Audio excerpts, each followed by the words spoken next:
جماعت سے یعنی مسجد کی جماعت آپ پر لازم نہیں ہے، بلکہ کہیں بھی جمع ہو کے جماعت سے نماز پڑھ لیں آپ. مسجد جانا پھر لازم نہیں ہے اگر مسجد بہت دور ہے، لیکن جمعہ تو لازم ہے.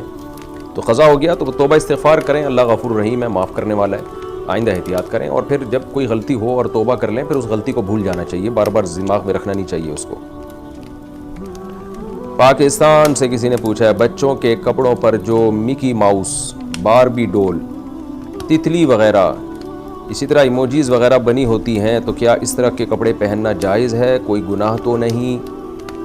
دیکھیں، بچوں کو یا خود بھی ایسے کپڑے پہننا یا پہنانا جن پہ جاندار کے چہرے کی تصویر ہو، چاہے وہ چہرہ جانور کا ہو انسان کا ہو، اس سے کوئی فرق نہیں پڑتا، تتلی کا ہو، گھوڑے کا ہو، بندر کا ہو یا کسی انسان کا ہو، اس سے کوئی فرق نہیں پڑتا.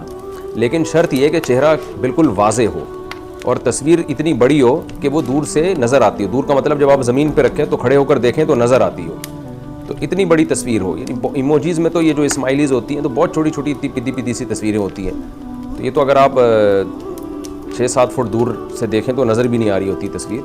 لیکن اگر واضح تصویر ہے، ناک، آنکھ اور لپس وغیرہ بنے ہوئے ہیں، تو پھر کوئی بھی تصویر ہوگی، پرنٹڈ تصویر جو ہوتی ہے اس کا استعمال شریعت میں حرام ہے. نبی صلی اللہ علیہ وسلم کی بہت شدید وعید ہیں، لہذا بچوں کو ایسی شرٹیں یا ایسے کپڑے پہنانا، شلوار قمیض یا جبہ یا کوئی بھی چیز جس پہ تصویر بنی ہوئی ہو، جائز نہیں ہے.